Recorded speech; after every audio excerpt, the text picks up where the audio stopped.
আসসালামু আলাইকুম রহমতুল্লাহ বারাকাতুহ। বন্ধুরা কেমন আছেন? আশা করি ইনশাআল্লাহ ভালো আছেন। আমি ভেবেছিলাম শিল্পী সমিতি নিয়ে কোনো ভিডিও করব না, কিন্তু না করে উপায় ছিল না। কারণ গত নির্বাচনে জায়েদ খান বিজয়ী হওয়ার পরেও নিপুণ আক্তারের চালাকি করে যেভাবে হোক সে ক্ষমতায় টিকেছিল, এবং পরবর্তীতে ইলিয়াস কাঞ্চনও নিপুণকে বুঝতে পেরেছে যে আসলে সঠিক না। পরবর্তীতে সে নির্বাচন করে নাই, এবং এবার যাই নির্বাচন হয়েছে আমি ভেবেছিলাম নিপুণ আসলেই ভালো, কারণ সে ফুলের মালা গলায় দিয়ে ডিপজল এবং মিশা সাহেবকে বরণ করছিল। তো ততক্ষণ পর্যন্ত নিপুণকে বোঝা গিয়েছিল সে আসলে একজন ভালো মনের মানুষ। জাহেদ খান আসলে খারাপ ছিল, অথচ উল্টো হয়ে গেছে। আসলে জাহেদ খানের প্রকৃত শিল্পী সমিতির যাই টুকিটাকি কাজ করেছে, কোভিড-19 যেই শিল্পী সমিতির লোকগুলাকে নিয়ে যে সহযোগিতা করেছিল তার অন্তর থেকে করেছে।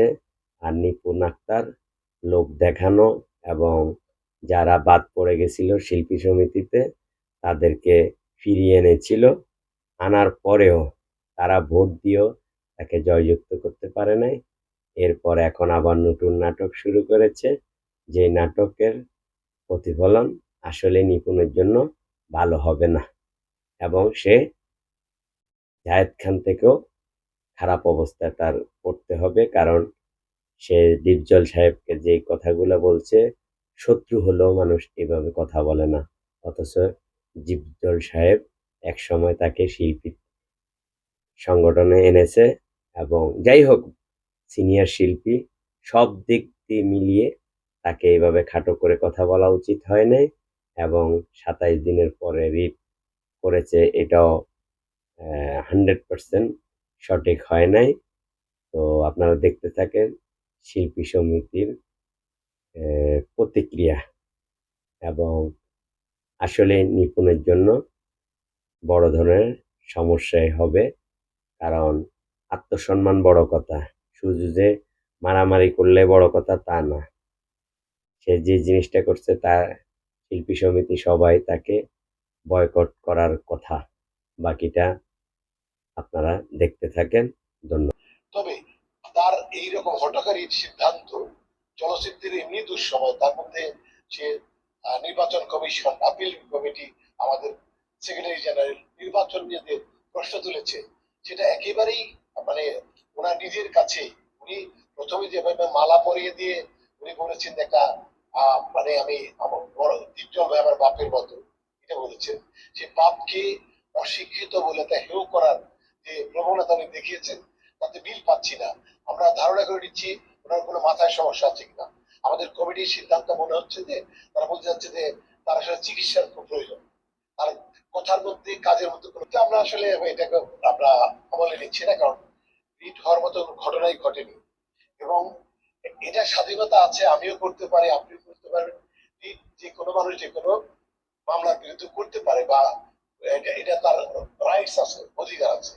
তার মানে এই নয় যে এখানে বিনা কারণে যে সমস্ত যুক্তি সে দেখিয়েছে। যেমন নাম্বার ওয়ান, ওনার কিছু ল্যাঙ্গুয়েজ প্রবলেম ছিল। উনি যে সমস্ত কথাবার্তা বলেছে আমাদের সম্মানিত সাধারণ সম্পাদকের পার্সোনাল পড়াশোনা নিয়ে যে কথা বলেছে, এটা অত্যন্ত দুঃখজনক। একজন শিল্পীর মুখে আমরা এটা আশা করি না, করতে পারি না। একজন মানুষকে এইভাবে হেয় করা, জাতির কাছে, সারা পৃথিবীর বাংলাভাষীদের কাছে হেয় করেছে, এটা আমরা খুব ব্যথিত, এবং এটা আমরা সহজেই নিচ্ছি না। আমাদের কমিটি বসেছিলাম, এটা আমরা ড্রাস্টিক অ্যাকশনে যাব। আমরা কোনোভাবে এটা ইজি ভাবে নিচ্ছি না। কারণ হলো এখানে শুধু আমাদের সাধারণ সম্পাদককে খাটো করা হয়নি, করা হয়েছে নির্বাচন কমিশন এবং অ্যাপিল বোর্ডকে, সবাইকে সন্দেহের চোখে রাখা হয়েছে। আমার করে ব্লেম দিয়ে একটা রিট করা হয়েছে। তো আমরা এই বিষয়ে আলাপ আলোচনা করলাম।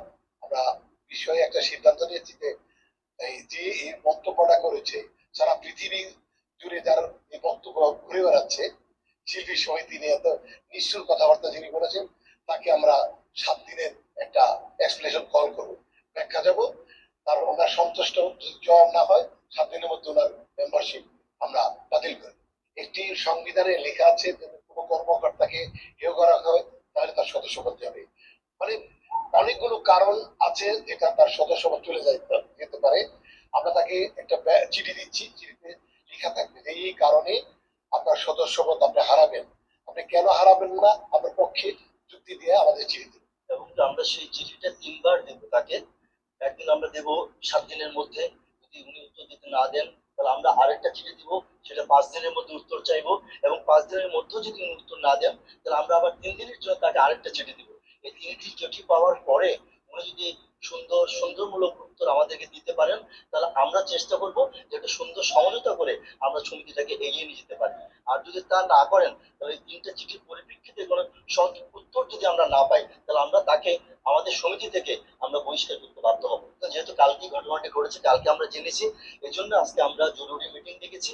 এখন আমরা এই মিটিং এ ডেকে সিদ্ধান্ত নেবো যে আমরা কিভাবে তার সাথে যোগাযোগ করতে পারি, কিংবা তার আইনজ্ঞর সাথে যোগাযোগ করে আমরা রিটের মাধ্যমটা জানতে পারি কি কি উপর ভিত্তি করে উনি রিটটা করেছেন।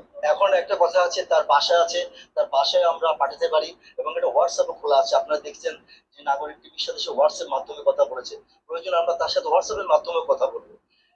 আজকে তার যে স্থায়ী ঠিকানা এখানে আছে ঢাকা শহরে, সেখানেও আমরা চিঠি পাঠাতে পারি, এবং তার সাথে আমরা সরাসরি হোয়াটসঅ্যাপের মাধ্যমে কথা বলবো। দুটোর মাধ্যমে কথা বলে আমরা তার কাছ থেকে একটা সদুত্তর পাওয়ার চেষ্টা করবো। উনি এরকম ঘটনা আরেকবার ঘটিয়েছিলেন যে উনি ভেবেছেন যে আদালতের নাম বিক্রি করে বা আদালত ইউজ করে ক্ষমতায় থাকা যায় কিনা, এটা হয়তো ভাবতে পারেন। এটা এরকম একটা ঘটনা থেকে ঘটেছে, অথবা উনি কেন করছেন সেটা আমরা জানি না।